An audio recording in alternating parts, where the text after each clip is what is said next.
Bien-aimés frères et sœurs, vous connaîtrez la vérité et la vérité vous affranchira. Ça, c'est pas moi qui le dis, c'est la Bible qui le dit. Mais moi, je vous dis mieux. Vous connaîtrez la vérité historique, notamment celle de vos ancêtres kémites, et vous aurez une vision globale de ce que c'est que la vraie souveraineté politique. J'ajoute, vous reviendrez à la spiritualité africaine ancestrale et vous comprendrez les enjeux de l'indépendance économique. Et pour terminer, vous accepterez votre identité culturelle kémite et vous obtiendrez deux choses. La première, c'est la paix. La seconde, c'est le développement, à une condition. L'unité de toute l'Afrique noire, l'unité de tous les Noirs du monde entier. Otep à tous, bienvenue sur la chaîne des panafricanistes, par essence, par conviction et par excellence.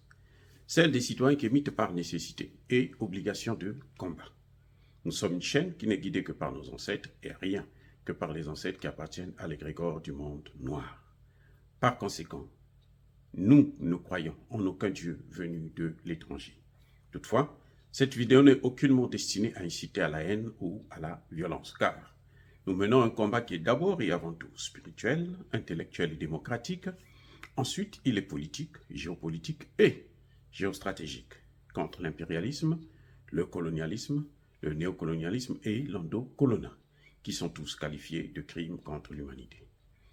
Nous menons ce combat sur la base du principe fondamental que nous avons hérité de nos ancêtres kémites, qui est celui de la Mahat, c'est-à-dire solidarité, vérité et justice. Vous êtes donc en droit de connaître la vérité, et nous avons l'obligation de vous dire la vérité, rien que la vérité, afin que justice soit rendue au continent africain. Et ça, c'est notre modeste contribution dans cette noble lutte en faveur de la souveraineté, la dignité, la solidarité et l'unité africaine. C'est exactement ça que nous appelons le panafricanisme. Bien-aimés frères et sœurs, je vais vous faire écouter une vidéo qui est passée sur la chaîne TVL, où les Occidentaux eux-mêmes expliquent ce que c'est que le franc CFA. Cette vidéo ne s'adresse pratiquement pas à vous parce que vous connaissez déjà tout sur le CFA, mais ça s'adresse à ces récalcitrants, notamment nos leaders politiques, et essentiellement en Afrique centrale. Même en Afrique de l'Ouest, c'est vrai, parce qu'en Afrique de l'Ouest aussi, ils ont plongé sur la question et ils ont trouvé une mauvaise solution. C'est Emmanuel Macron qui leur apporte la solution, c'est-à-dire que le bourreau, le pompier qui veut faire le pyromane. Et là, ça ne marche toujours pas. Donc, c'est surtout aux pays de l'Afrique centrale qui sont encore en train de réfléchir.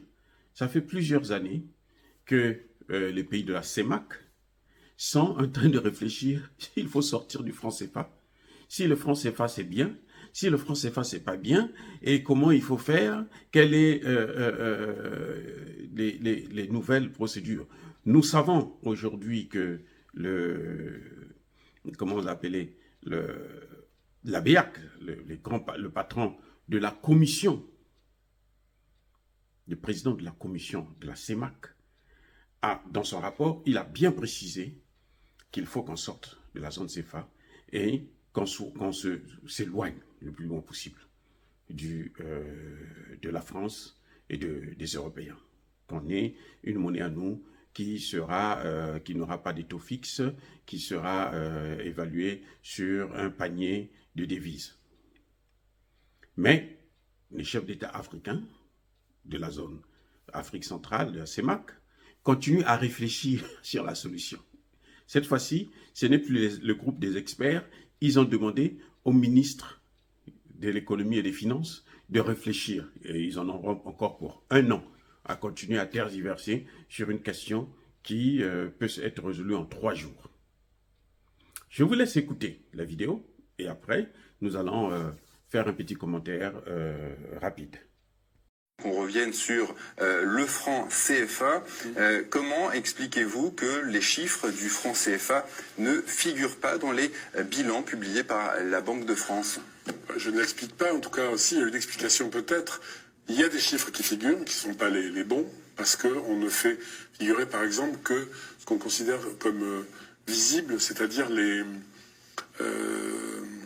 les comptes d'opération. Les comptes d'opération contiennent, à la Banque de France, ça s'appelle les comptes d'opération, ils contiennent le prélèvement que la France fait sur les exportations en dollars. Les exportations se font en dollars dans le monde, c'est la monnaie du commerce international. Donc, par exemple, le pétrole vendu par tel pays africain, un des 14 pays concernés, l'or, le cacao, le manganèse, l'huile de palme, les VA, sont payés en dollars par les acheteurs dans le monde entier. Ces dollars-là, jusqu'à 1974, je crois, 100% entraient en France. Donc on était exportateur de toutes ces matières-là, sans en être producteur. Et depuis, ensuite, c'est passé à 65%. Aujourd'hui, c'est la moitié, 50%, qui entre dans les caisses de la Banque de France et surtout dans les comptes du budget de la France. Ce qui est particulier, c'est ça. Même au temps de la zone sterling, chez les Anglais, ça existait chez les Anglais. Ils ont arrêté tout ça, il y a longtemps. Parce que c'est une ingérence dans la vie des pays, dans leur souveraineté. La monnaie, c'est la souveraineté. Oui, les anciennes colonies anglaises ont des monnaies nationales. Oui, nationales. Et même au temps de la sterling, c'était déposé à la Banque d'Angleterre, certes, mais ils pouvaient récupérer leur argent à tout moment. Ça n'était pas intégré au budget britannique. Et c'est ce que vous dites, François Mattei, il existe 17 milliards d'euros de devises retenues en France, alors que ces milliards devraient être gérés dans les banques centrales africaines. Absolument, et puis à la disposition, parce que ça représente, au regard du budget français, peut-être pas énormément, mais d'abord, c'est de l'argent qui est placé sur les marchés internationaux, donc la France a des revenus de cet argent-là, ensuite prêter aux Africains. Mais je vais vous dire en 2 mots, c'est très simple. Vous avez des comptes d'opération de tous les pays africains, 14 pays. Quand la Côte d'Ivoire, il y a des pays qui sont toujours en positif sur leurs comptes. Il y en a qui sont toujours juste ou en négatif. Alors, on prend sur l'argent de ceux qui sont positifs et qu'on détient pour prêter à ceux qui sont négatifs. Donc on prête l'argent des Africains aux Africains. C'est ça l'aide au développement. Il faut le savoir, parce que les Français ont le sentiment d'être pillés par les Africains, et qu'on aide les Africains et qu'ils ne se débrouillent pas. On leur prête leur propre argent. Que ce soit clair, c'est la vérité. Vous citez François Mattei, d'ailleurs, les propos, pour rester en 2 secondes sur le sujet, les propos d'un ancien directeur d'une banque centrale africaine. Il déclare « La France est un nain économique en Europe sans la maîtrise de ce franc CFA ». Donc c'est assez parlant. C'est assez parlant et c'est sans doute vrai, parce que il faut rappeler que le franc CFA était... On ne va pas remonter à la création du franc CFA. Au début, on a indemnisé les gens qui avaient des esclaves dans les colonies. On leur a donné de l'argent. Et avec ça, on a fondé une banque à Dakar. Et de cette banque est sorti le franc CFA. Donc quand même, l'origine du franc CFA est assez particulière. C'est d'ailleurs le franc des colonies françaises d'Afrique, CFA. Bon, après, on a dit de la communauté financière africaine, parce que c'est aussi beaucoup plus joli, avec les sémantiques compte en politique. Mais en tout cas, De Gaulle, lui, il a maintenu ces choses-là. Pourquoi? Parce qu'après la guerre, la France était exsangue, après l'occupation allemande. Elle était exsangue. Donc il s'est appuyé pendant la guerre et après la guerre sur l'Afrique. C'était ce qu'on avait de plus fort, avec des matières premières pas chères. Avec le franc CFA, on les avait pratiquement gratuites. Donc ça a été le fondement du redressement français. Il faut le savoir, ça a participé au redressement français très fortement, très fortement. Donc si on le perd, avec tout ce que ça comporte, je vais donner un exemple. Quand il y a un pays comme le Nigeria qui a une monnaie qui fluctue, il y a beaucoup de compagnies d'aviation qui s'en sont retirées parce que leurs dividendes avaient fondu. C'est-à-dire leurs bénéfices qui étaient au Nigeria se retrouvaient à zéro. La France a négocié, et bien dans les pays du franc CFA, ça ne varie pas. C'est-à-dire que les entreprises françaises peuvent investir, savent qu'elles vont retrouver à terme leur argent. Donc c'est aussi une grande sécurité pour les groupes français pour travailler là-bas. Bien-aimés frères et sœurs, vous avez bien entendu ce qui a été dit par cet expert français. Et cette fois-ci, c'est pas nous qui parlons, c'est pas moi qui parle, ce sont ceux que vous aimez écouter, hein, parce que malheureusement, l'Africain a pris l'habitude, tant que il n'a pas le cachet d'un occidental, pour lui, ce qu'il dit, ça n'a aucun sens. Pour beaucoup parmi nous, c'est ça l'un des problèmes que nous avons. On ne nous fait pas confiance, on préfère faire confiance à ceux-là qui sont en train de détruire nos pays, qui sont en train de ravager nos économies et nos matières premières. Maintenant, vous avez écouté, lui-même il vous dit. D'ailleurs, il le dit, il est même en train de se moquer de nous. Et le franc CFA, c'est donc un péage, c'est un frein à notre développement. Et c'est une question de souveraineté. C'est pour ça que les pays de la CEMA qui continuent à discuter depuis des années, ils ont demandé à des experts de travailler là-dessus. Après les experts, maintenant cette fois-ci, lors de la dernière réunion des chefs d'État de la CEMAC, ils ont confié le dossier au ministre des Finances qui, bien entendu, vont être avalés par la France, alors que c'est une question de souveraineté. Et en ce qui concerne la souveraineté, il n'y a pas de discussion, il n'y a pas de négociation avec qui que ce soit. Le pape François l'a dit dernièrement lors de son voyage au Congo démocratique, que le problème des Africains, c'est qu'ils n'ont pas le courage d'appliquer, de mettre en œuvre, d'exercer leur souveraineté. Ça, c'est le grand problème que nous avons.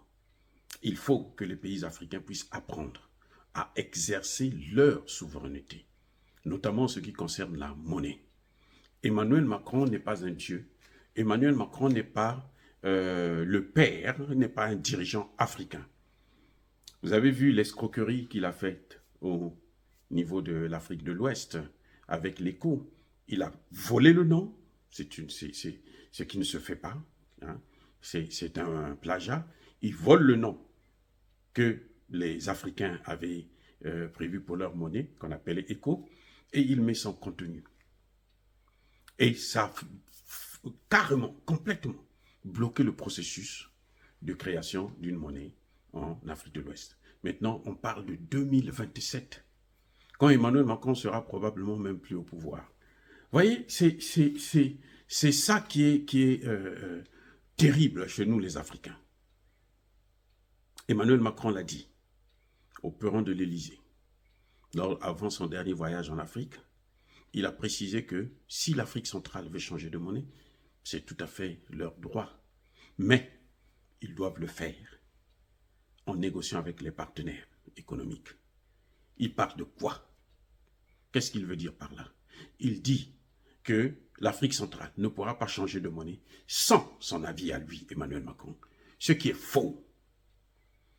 Que les chefs d'État africains sachent qu'ils ont besoin de la vie de la jeunesse africaine. Ils ont besoin de la vie des populations africaines. Ils ont besoin des Africains, pas d'Emmanuel Macron.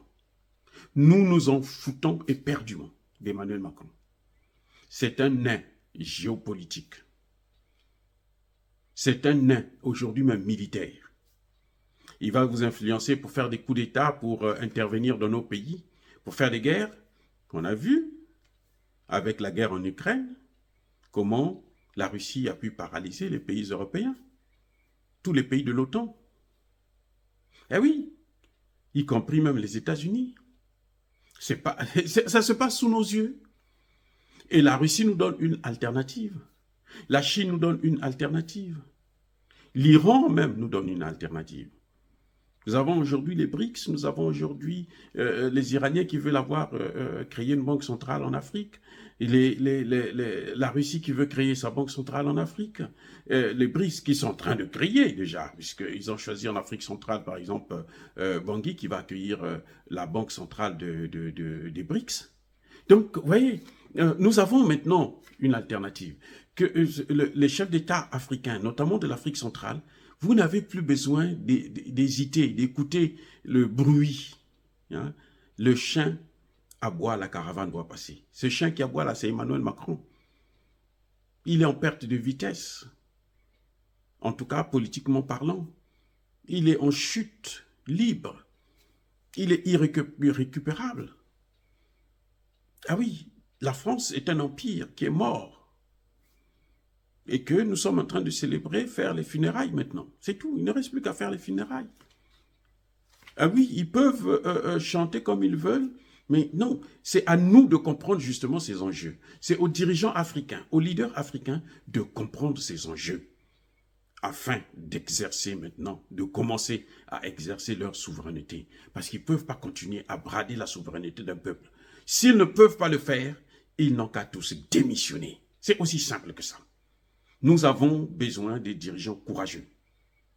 Il y en a eu en Afrique. Patrice Lumumba, Thomas Sankara. C'est vrai qu'ils ont fini très mal.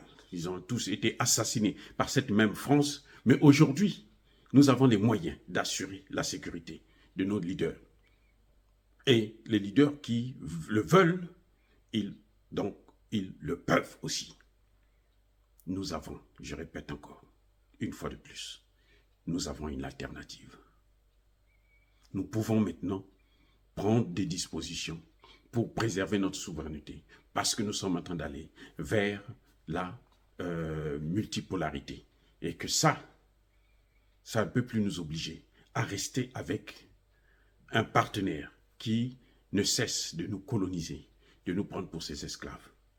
C'est fini ce temps-là. L'Afrique n'a plus le temps à perdre avec des parias comme la France, comme Emmanuel Macron, qui pensent que notre développement, c'est lui qui doit guider cela, c'est lui qui doit décider à notre place. Non. Tous les dirigeants africains qui n'ont pas encore compris ça, qui le comprennent maintenant, et notamment en Afrique centrale, on continue à tergiverser sur cette affaire de sortir de la zone CFA. Nous voulons le développement, et le développement passe par la souveraineté monétaire. Dire cela, c'est inciter à la haine ou à la violence? Non. Yaba kolerve yamalembe. Encore une fois, bien-aimés frères et sœurs, soyez bénis, abondamment bénis par le Dieu des Kémites et par nos ancêtres angélisés. Mais que tous ceux qui persécutent le continent africain, tous ceux qui le pillent et le déstabilisent, qu'ils soient noirs, blancs, arabes, chinois, ou indiens, ou qui que ce soit, qu'ils soient maudits, punis, foudroyés, neutralisés par ce Dieu des Kémites et par nos ancêtres angélisés. Vive l'Afrique éternelle, j'ai dit, et j'assume.